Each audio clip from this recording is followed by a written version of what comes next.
What do you do with a man who is in a very feminine energy? First of all, I gotta get him back into his masculine energy. I gotta do that by getting to start fixing and solving and achieving. When a man takes action, he's back into his masculine energy. So I want him to take action. I get him to physically do things.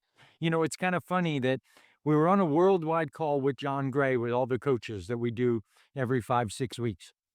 And during that call, it was during COVID. And one of the coaches said her client is complaining that her husband is in his feminine energy because he's not going to work anymore. He's on the computer all day because of COVID. We're not going out hunting.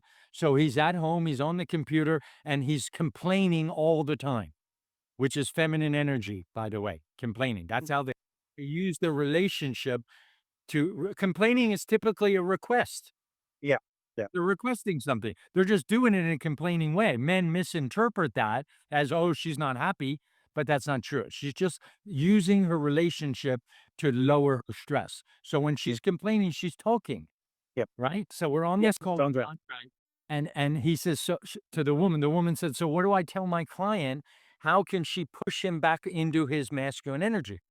And his answer was amazing. He said, "When he starts complaining, I want you to interrupt him, out complain him, and then ask him to do something, an action.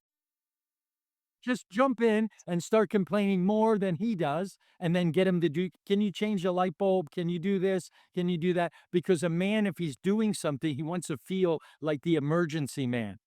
So if I change a light bulb, I'm all proud of myself. My testosterone goes up because I did something she wanted. I want to feel needed as a man. Feeling needed increases testosterone.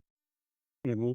And so Mhm. I thought that answer was brilliant, you know, out complain him and then get him to do something physically. All right. Let's move into the last scenario into our corporate world.